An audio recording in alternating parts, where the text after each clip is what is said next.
Allez, salut la compagnie. Donc ce soir, une vidéo comme vous voyez sur un peu de développement personnel. En fait, je suis tout simplement tombé sur un article et je voulais partager avec vous parce que je trouve que les règles sont assez essentielles et importantes à comprendre, notamment parce qu'elles peuvent s'appliquer à la fois dans vos vies professionnelles, vie personnelle, dans toutes les situations en fait, hein, et même en tant que parents vis-à-vis de vos enfants pour certaines d'entre elles. Donc être gentil tout en se faisant respecter, voilà, c'est un grand domaine. Il y a des gens qui sont foncièrement gentils et bien évidemment, malheureusement, assez souvent, les personnes gentilles se font, on va dire, avoir ou des fois l'entourage peut profiter d'elles. Donc je vais vous donner 6 règles que j'ai lues dans un article qui vont vous permettre tout en restant gentil, de pouvoir se faire respecter et surtout de pouvoir cadrer vos relations et ramener un peu la raison. Et surtout, comme vous voyez là, c'est à la fin, comme j'expliquerai à la règle, en ramener du respect vis-à-vis de vous, malgré votre gentillesse. On peut allier tout à fait les deux, à la fois être gentil et cadrer les choses vis-à-vis de votre entourage pour justement éviter qu'on profite de vous, quoi. Donc la première règle, comme vous voyez, on commence direct par rompre avec l'idée de sacrifice. Donc souvent, on confond la gentillesse et le sacrifice. Je m'explique, l'amalgame, il est assez courant. Quand on parle de gentillesse, on a tendance à avoir quelqu'un qui dit tout le temps oui, et voire même se rabaisse par rapport à d'autres, ou voire même se pense peut-être un peu plus faible que d'autres. Et des fois, la gentillesse se paye cher parce que peut emmener des douleurs, des frustrations, voire de la colère vis-à-vis de nous-mêmes. Donc il faut bien différencier gentillesse et sacrifice. Être gentil ne veut pas dire ne veut pas dire se sacrifier. Ça n'a rien à voir. En fait, la gentillesse, elle va plutôt aller vers ce que vous entendez beaucoup, l'empathie, ce que je dis beaucoup sur la chaîne aussi, hein, l'empathie, l'écoute, la bienveillance. Là, on est dans de la gentillesse avec des valeurs positives et surtout des valeurs qui vont permettre de vous faire respecter tout en étant gentil. D'accord ?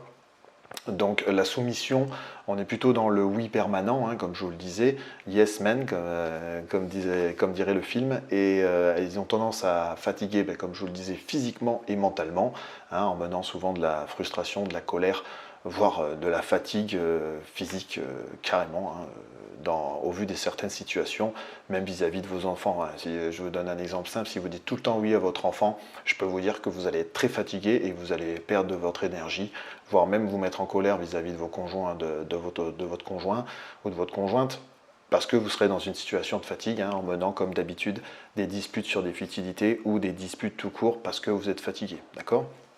Donc il y a 3 choses aussi qu'il faut prendre à la suite de ça, qu'il faut prendre en compte. Il faut être à l'écoute, hein, il faut être attentif aux besoins et aux préférences des autres. Cela montre notamment que vous vous souciez d'eux et que vous êtes prêt à faire des efforts pour leur confort. Il faut que vous soyez à l'écoute, comme je le dis, mais c'est dans les deux sens, hein. Votre conjoint et votre conjointe doivent être à l'écoute, votre entourage doit aussi être à l'écoute de vous-même pour justement avoir des relations saines. La deuxième chose, c'est être ouvert, bien évidemment, pour être ouvert aux différentes cultures, modes de vie, opinions, hein, être ouvert au sens large du terme. Cela montre également que vous êtes respectueux et tolérant. Et surtout, le fait d'être ouvert va emmener un peu aussi de la curiosité et va vous permettre d'apprendre des choses sur vous-même, sur les gens, sur votre enfant, va vous permettre de prendre des compétences et des connaissances et toujours de plus en plus avoir cette ouverture d'esprit. La troisième chose, c'est montrer de la considération. Donc il faut écouter attentivement les autres, montrer de l'empathie et essayer de comprendre leur point de vue. C'est-à-dire en fait passer du temps à leur allouer du temps, hein, un peu comme on favorise des moments privilégiés avec l'enfant pour lui montrer qu'on le considère, qu'on le respecte et qu'on est à l'écoute de ses besoins. Voilà. Ça nous emmène à la deuxième règle qui est de renoncer au statut de sauveur.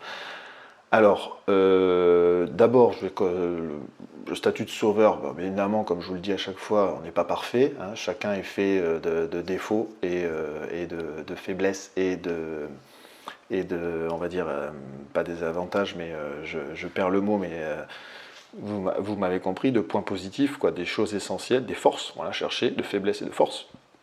Renoncer au statut de sauveur, c'est tout simplement arrêter d'être en permanence dévoué aux autres et donc ce qui peut leur laisser le champ libre pour profiter de vous et pour vous demander toujours plus. Exemple, si vous ouvrez la porte en montrant que vous êtes très disponible à votre boss, votre patron, eh bien, je peux vous assurer qu'en tant que patron, au-delà de vous voir comme un travailleur et un bosseur, il va vous en donner toujours plus, surtout si en plus avec ça vous faites du travail de qualité, il va continuer à venir vous voir pour vous demander toujours plus de travail parce qu'il voit que vous acceptez la chose sans rechigner et que vous continuez à travailler. D'accord? Ça c'est un exemple concret.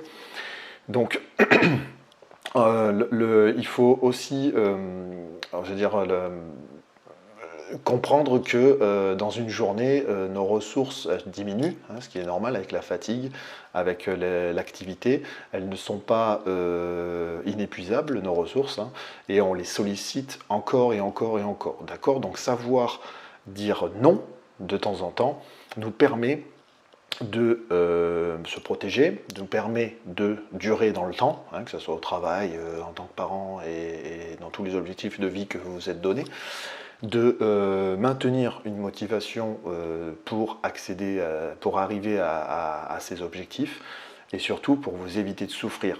D'accord? À la fois souffrir soi-même, comme on en revient à ce que je disais avant, hein, la frustration, la colère, et de vous emmener aussi dans une situation que vous allez avoir des difficultés à en sortir parce que par exemple, en revenant sur l'exemple que je donnais avant, si vous êtes un bosseur et que votre boss n'arrête pas de vous donner du boulot et que vous ne rechignez pas au début, ben, au moment où vous allez commencer à dire non ou que vous allez baisser un peu de régime, il ne va pas comprendre ou il ne va pas vouloir comprendre surtout et il risque de vous plomber ou de vous faire des remarques désobligeantes, etc. etc. D'accord? Donc le but du jeu, c'est d'arriver à trouver l'équilibre qui va bien pour surtout s'enlever ce statut de sauveur. Hein, comme je le dis, il faut faire une journée après l'autre et il faut pour le coup un petit peu se connaître, apprendre à s'auto-évaluer pour voir nos forces et nos faiblesses et savoir mettre les choses en place pour durer dans le temps. D'accord? Troisième règle, c'est rester connecté avec soi-même. Donc ça revient un peu à ce que je disais juste avant, c'est-à-dire se connaître comment dire, de se connaître, de connaître nos valeurs, nos envies, nos besoins, parce que si on ne les respecte pas, ben, ou si on ne les connaît pas suffisamment, notre entourage peut facilement en profiter, comme je lisais dans cet article, voir les autres peut carrément les piétiner. D'accord? Donc pour faire ça, il faut être honnête, hein, être honnête envers soi-même, être honnête avec les autres. Si on ne peut pas faire quelque chose, il faut le dire tout simplement. Cela montre aussi que vous êtes authentique et digne de confiance, que vous savez vos capacités. D'accord?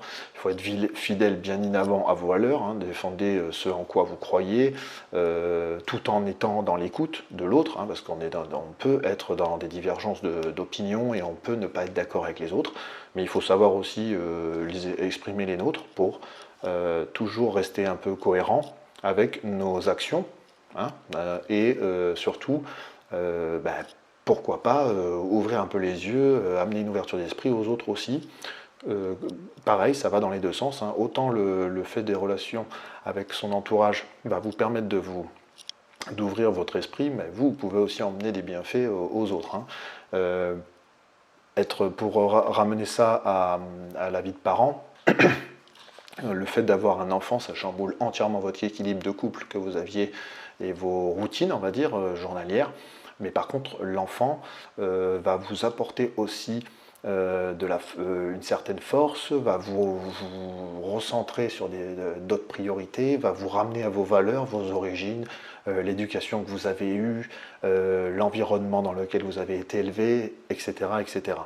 Donc l'enfant va vous emmener tout ça et vous allez lui emmener aussi cet aspect de valeur et de tradition et d'éducation parce que vous avez été élevé d'une certaine manière quand même par vos parents. Hein, ok?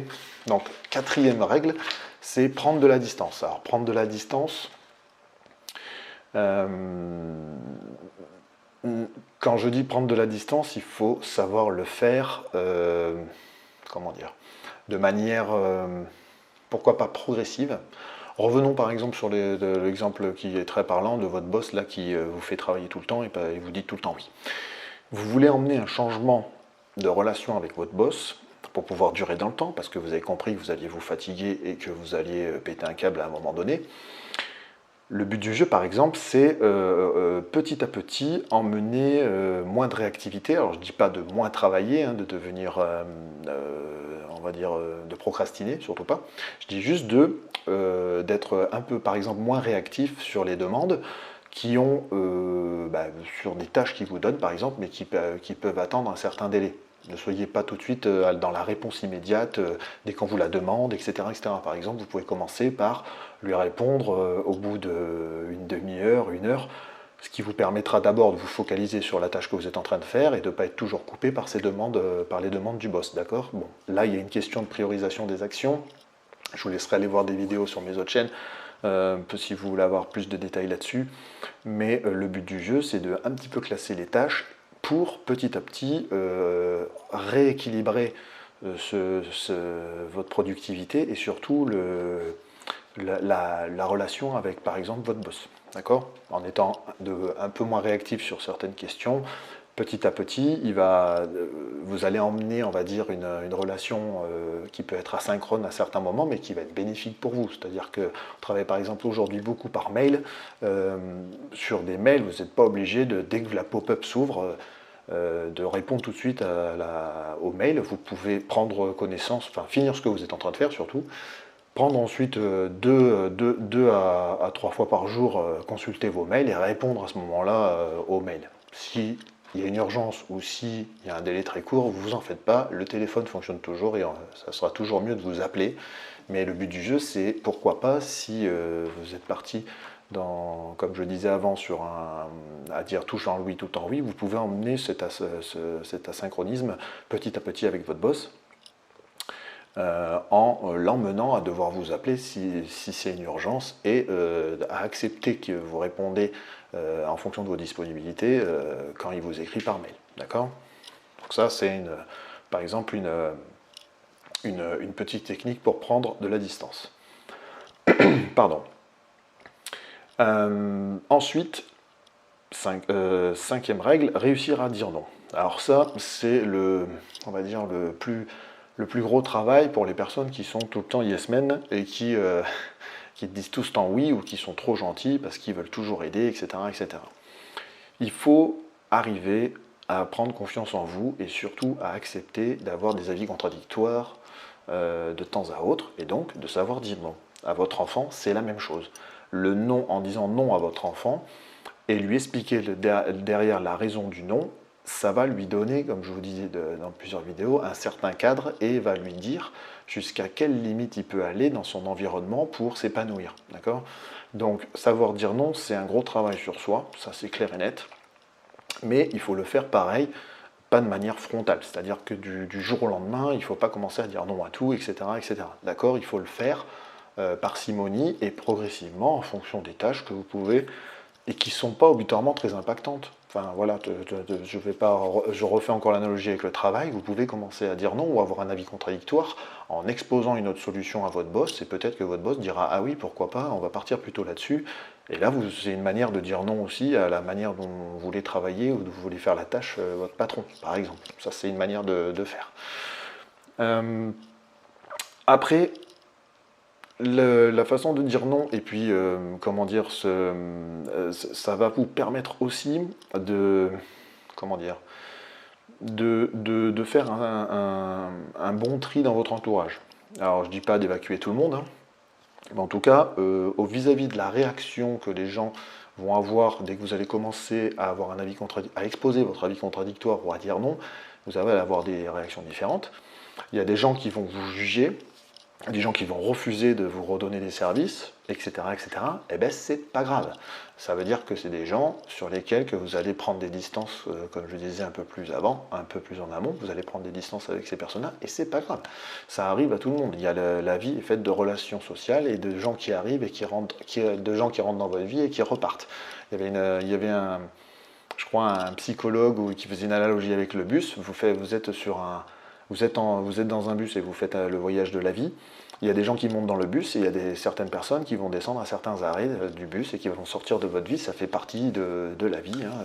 Et le fait de réussir à dire non et d'exposer votre avis contradictoire, ça va vous permettre surtout à faire un bon tri dans les gens qui veulent profiter, par exemple, les gens qui profitaient de vous jusqu'à présent, de votre gentillesse, on va dire, et ça va surtout garder les personnes qui sont compréhensibles, aimables, et écarter par exemple les personnes qui étaient peut-être agressives, insistantes, je sais pas moi, manipulatrices, si on veut aller dans l'excès. Manipulatrices, c'est celles donc qui piétinaient un petit peu vos valeurs et votre vous, hein, votre personnel, votre personnalité, pardon, votre personne, carrément. Et enfin, la sixième règle, elle est assez concrète, c'est que le respect s'exige. C'est-à-dire que être gentil ne veut pas dire transiger sur le respect, il faut l'exiger. Le respect, il se gagne, et le respect, il se maintient et il s'entretient. Il faut le rappeler sous plusieurs formes, hein, que ce soit par la politesse, que ce soit dans les remerciements, que ce soit dans la compréhension d'une situation, l'empathie, etc., lorsqu'on informe qu'on n'est pas disponible.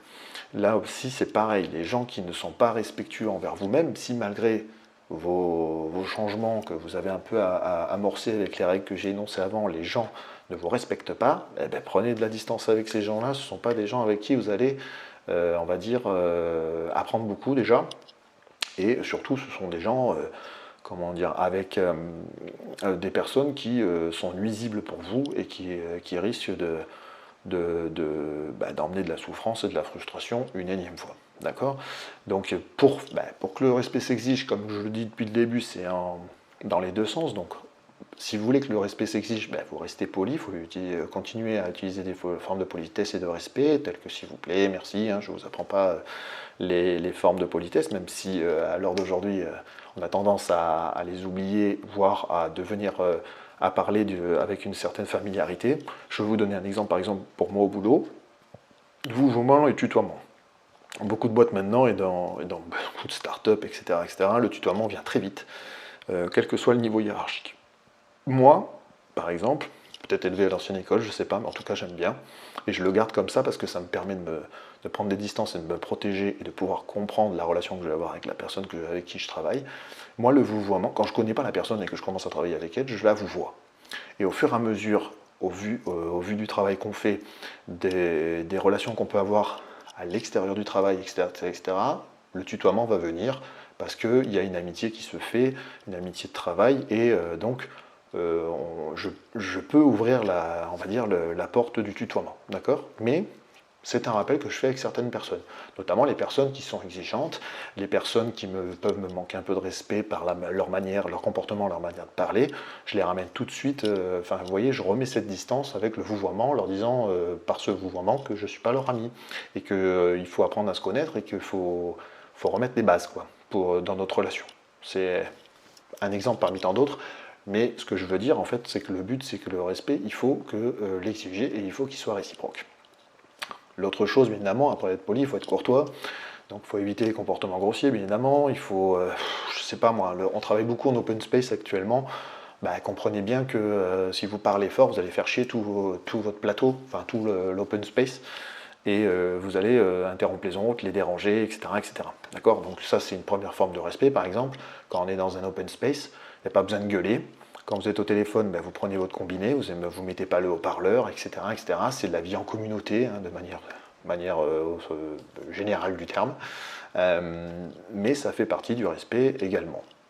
Il y a plein d'autres situations, hein, les transports,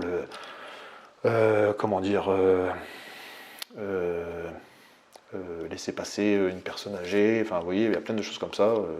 Le but du jeu, c'est si dans votre comportement vous maintenez ce respect, obligatoirement vous pourrez déjà exiger le respect de l'autre personne qui a un comportement inadapté, que vous considérez inadapté, et vous n'aurez rien à vous reprocher, tout simplement. Enfin, vous pourrez dire à la personne, je suis désolé, moi je te respecte, respecte-moi, ou parle-moi mieux, parce que moi je ne m'autorise pas ces familiarités avec toi. Voilà, c'est une manière de faire.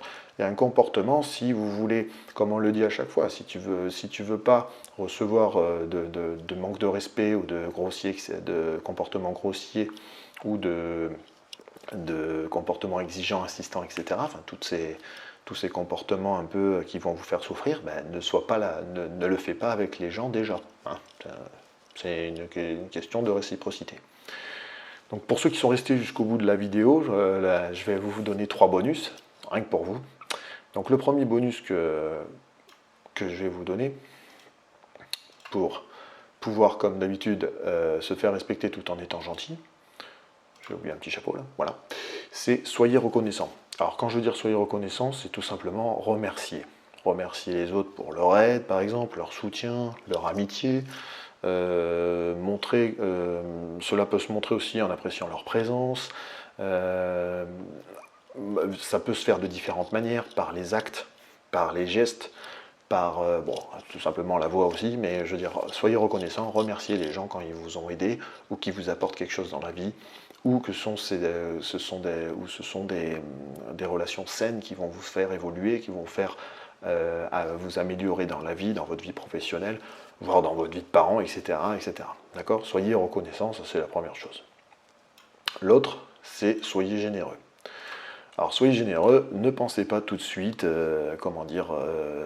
faire des dons, faire de la maraude, etc. etc.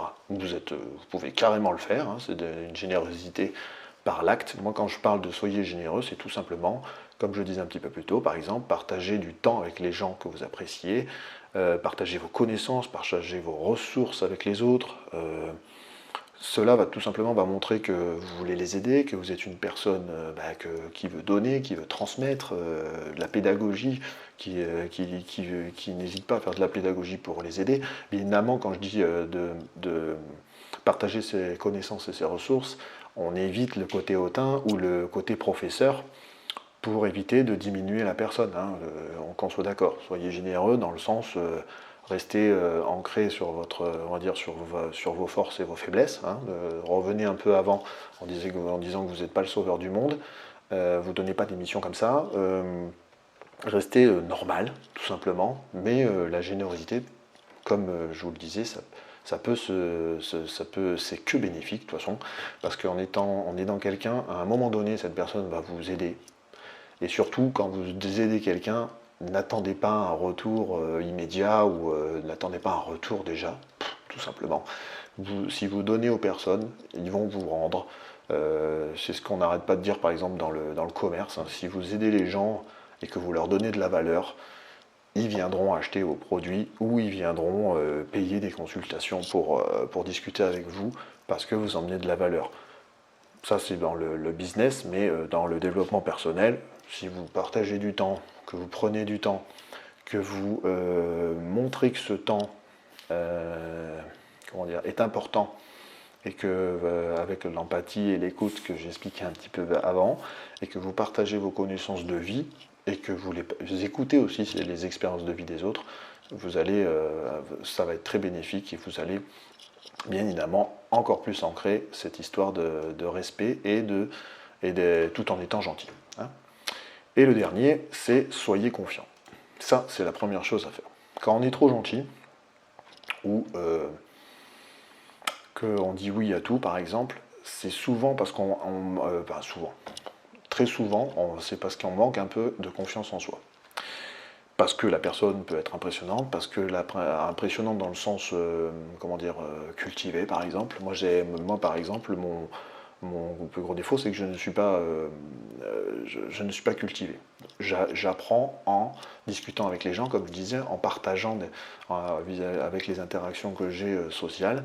Et j'ai appris comme ça et je me suis formé un petit peu à travers l'expérience que les connaissances que les gens voulaient me donner, tout en discutant et en on va dire, participant au débat et en étant, comme je dis, en partageant du temps avec eux et en étant à l'écoute, d'accord? Mais le manque de confiance en soi, c'est un gros travail sur soi. Souvent, il s'acquiert aussi avec l'âge avançant, l'expérience professionnelle, l'expérience qu'on acquiert au fur et à mesure des années, par exemple, d'être parent. Il faut être réaliste avec ses capacités et il faut être honnête envers soi-même. Ça revient un peu à la règle numéro 3, de rester connecté à soi-même. Vous vous connaissez et vous allez vous connaître de mieux en mieux. Donc, n'hésitez pas à être confiant parce que, comment dire, en étant à force d'être confiant, alors je ne dis pas d'être un but de sa personne, hein, surtout pas, ne pas être un égocentrique non plus, mais le fait d'être confiant, de gagner en confiance en vous, va vous permettre petit à petit de montrer votre force et de montrer votre compétence aux autres et d'arriver par exemple à emmener plus facilement un avis contradictoire lorsque vous ne serez pas d'accord avec une idée de votre patron ou de la manière de travailler sur une tâche. Voilà. Donc les 3 bonus, soyez reconnaissant, soyez généreux et soyez confiant.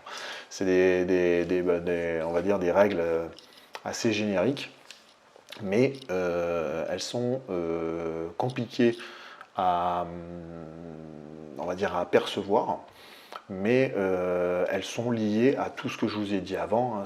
En gros, pour faire tout ça, vous pouvez être gentil tout en mettant cette marque de respect, en cadrant les gens, en éduquant, mine de rien, indirectement les autres, pour qu'ils ne profitent pas de vous, pour qu'ils ne profitent pas de votre gentillesse, et surtout pour qu'ils, on va dire, s'ils testent vos limites, savent à quel moment il faut arrêter. Et ça, c'est pareil avec votre enfant. D'accord ? Il faut trouver en gros le bon équilibre. D'accord ? Il faut trouver le bon équilibre pour emmener ce respect tout en continuant à avoir votre attitude et votre comportement gentil, aimable, serviable, etc. D'accord ? Il faut trouver le bon équilibre pour pouvoir vraiment avancer et surtout, comme je disais plus tôt, durer dans le temps. Ce qui implique de ne jamais s'oublier. Pour ne pas s'oublier, qu'est-ce qu'il faut faire comme à chaque fois, une introspection, remise en question. À chaque fois qu'on passe un jalon de notre vie, une étape de notre vie importante, le fait par exemple d'avoir un enfant, comme je vous dis, eh bien, il faut en discuter, il faut exprimer ses peurs, il faut se remettre en question vis-à-vis de cette nouvelle situation. Dans votre parcours professionnel, vous allez monter par exemple en responsabilité. À chaque fois que vous allez devenir que vous allez monter le step au-dessus, prenez le temps du recul, prenez le temps de comprendre votre environnement de travail, des nouvelles responsabilités que vous devez tenir. Et pareil, se reposer des questions et se rejuger sur soi pour savoir à quel endroit vous allez pouvoir apporter quelque chose, à quel endroit il faut que vous travaillez et donc céder des gens de votre entourage, etc. etc. Mais ne jamais s'oublier pour ne pas retomber dans les travers que je disais plus tôt, à dire oui tout le temps, à être serviable, à trop, on va dire, à ne pas mettre de cadre et à ne pas mettre de barrière, et donc vous retrouvez dans une situation compliquée ou faire devenir votre enfant, par exemple, un enfant roi, ou l'habituer à des choses que le jour où vous lui reprendrez, il ne comprendra pas. D'accord ? Parce que, comme je le dis à chaque fois, un enfant qui a des cadres et des routines, c'est un enfant qui va s'épanouir et qui va être très heureux. Ce qui m'emmène à la dernière petite phrase de ma conclusion. Une personne heureuse fera toujours rayonner cette happiness autour d'elle, et c'est la même chose avec votre enfant. Si vous êtes heureux et que vous êtes épanoui, c'est du travail, hein. C'est du travail, je suis d'accord avec vous. Mais si vous êtes heureux et épanoui dans votre couple, dans votre travail et en tant que parent, ne vous en faites pas. Votre enfant sera heureux et épanoui. D'accord ? Des parents heureux font des enfants heureux, quand je marque.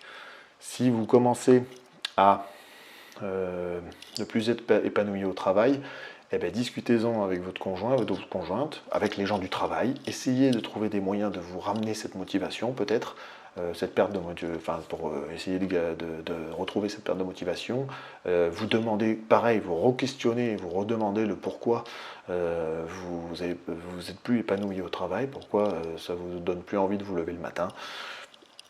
Posez-vous des questions, sans aller faire la crise de la quarantaine ou à péter un câble, mais faites ce travail-là parce que il va vous ramener à la raison et il va surtout vous ramener à vous-même pour savoir où j'en suis, quelles sont mes limites, quels endroits je dois travailler pour avancer, etc., etc. Pour le côté épanoui, c'est pareil, il y a la vie hein, elle est faite de haut et de bas. On ne peut pas être, comme je dis, on ne peut pas être heureux et épanoui tout le temps. Ça fait partie, on a des aléas, on a des problèmes, des difficultés financières, des difficultés en tant que parent. Mais parce qu'on apprend en fait, tout simplement. Hein, beaucoup de, enfin, comme on peut voir dans pas mal d'articles, les Américains par exemple prennent l'échec comme un apprentissage. En France, on aime moins ça, que ce soit à l'éducation nationale ou ailleurs. Hein, l'échec, on essaye de l'éviter, ce qui fait par exemple des parents hélicoptères hein, et tout autre. On essaye d'aider nos enfants, tellement on veut aider nos enfants que la première difficulté qu'ils vont rencontrer, en fait on leur a pas appris, ou on les a pas accompagnés, et donc bam, ils se prennent le mur et ils ne comprennent pas. Enfin, j'en reviens toujours, moi j'aime bien revenir toujours au début de l'enfant, pour que ça soit concret et que vous compreniez. L'enfant, quand il arrive au monde, il ne sait pas marcher. Et vous allez le voir ramper. Alors il y en a certains qui vont faire du quatre pattes, il y en a certains qui vont se traîner sur les fesses. Et après, ils vont aller voir, par exemple, la table basse. Ils vont essayer de se mettre debout. Ils vont pas tenir au début, ils vont retomber.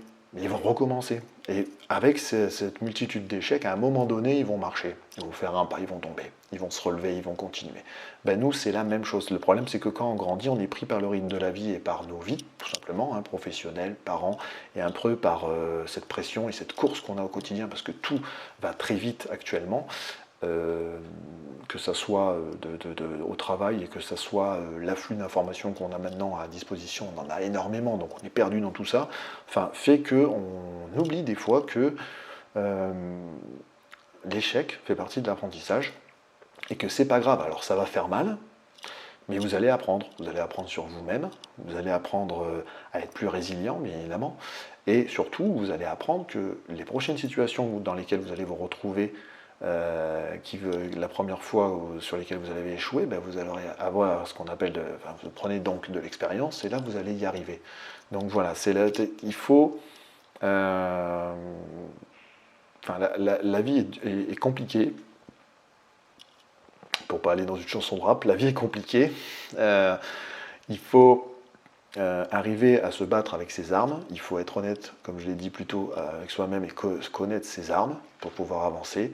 Il y a des gens qui sont hyper résilients, il y a des gens qui peuvent être très confiants, il y a des gens qui sont des gros bosseurs.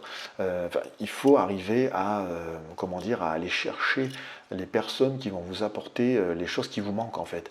Et essayer de un petit peu, comme je dis de manière familière, les vampiriser pour comprendre comment ils en sont arrivés à avoir ces forces-là, pour essayer de vous les approprier et de pouvoir évoluer et avancer. D'accord ? C'est pour ça que je finis sur cette petite chose. Le parent heureux, enfant heureux. Soyez vous-même. Vous êtes des très bons parents. Arrêtez de prendre la pression de tout ce qu'on entend et de vouloir devenir le parent parfait. Vous ne l'êtes pas. Vous apprendrez avec la vie. Moi, je l'ai appris aussi. Je continue à travailler sur moi-même en tant que parent. À différents âges de l'enfant, il y a différentes difficultés. Comme les anciens disaient, petits enfants, petits problèmes, grands enfants, gros problèmes. Le but du jeu, c'est d'être là, de les accompagner et de les aider au maximum.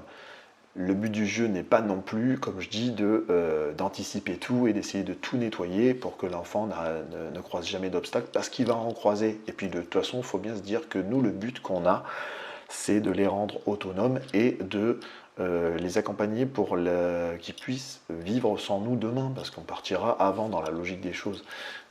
Donc il faut vraiment Le Covid a servi notamment à ça, par exemple. Là, il y a beaucoup de gens qui ont ouvert les yeux et qui se sont dit qu'ils avaient la tête dans le guidon et ils faisaient des journées après journées, mais leur vie passait à une vitesse folle et ils ne profitaient pas. Ils étaient à fond, par exemple, dans le boulot, ils en avaient oublié un petit peu trouver cet équilibre vie perso, vie pro. C'est revenu au premier plan avec le Covid. Il y a plein de gens qui ont ouvert les yeux. Le télétravail a permis de ramener un peu ça et de nous aider aussi. Il y a plein de moyens. Il y a aussi l'aspect bon, ça c'est mon avis personnel, vous mettrez des commentaires, je m'en fais pas, ça j'ouvre le débat. Le fait de se plaindre tout le temps, ça sert à rien et ça n'aide à rien. On a le droit d'avoir une colère et de se plaindre, ça fait du bien, mais ça n'apporte rien en fait. Au-delà de se plaindre, demandez, posez-vous la question du pourquoi, dites-vous pourquoi, et essayez d'y répondre pour évoluer et vous améliorer. Et emmener les réponses, par exemple, que votre enfant vous demandera demain. Parce que si vous l'avantage qu'on a aussi, c'est que comme on les aura vécus, on pourra aider notre enfant le jour où il les vivra. Ou on pourra, on va dire, lui donner les bons conseils pour qu'il aborde certaines situations de la meilleure des manières. Voilà. Donc c'était une petite vidéo sur un article que j'ai trouvé sympa, surtout pour remettre au point les points sur les i, en disant que être gentil ne veut pas dire être soumis, s'il vous plaît. Restez gentil, mais vous savez qu'on peut maintenant, vous avez des règles et surtout vous avez des moyens qui vont vous permettre de vous faire respecter tout en étant gentil et donc de développer des relations saines, des relations bénéfiques dans les deux sens et d'écarter les gens qui n'en valent pas la peine tout simplement. Parce qu'il y a beaucoup de gens qui n'en valent pas la peine et beaucoup de gens qui vont, comment dire, par leur attitude ou leur comportement, de manière inconsciente ou pas, vont vous rabaisser ou vous empêcher de rêver, vous empêcher de vivre des choses et vont peut-être vous faire regretter de ne pas les avoir vécues quand vous atteindrez 50 ans par exemple ou 60 ans, où là pour moi il sera déjà trop tard parce que peut-être les problèmes physiques, etc. Arriveront à ce moment-là. Voilà, je vous remercie de me suivre toujours plus nombreux. N'hésitez pas à mettre des commentaires. Dites-moi un petit peu sur quoi vous vous retrouvez dans cette vidéo. Et je me ferai un plaisir d'y répondre. Je vous dis à une prochaine vidéo. Ciao, ciao.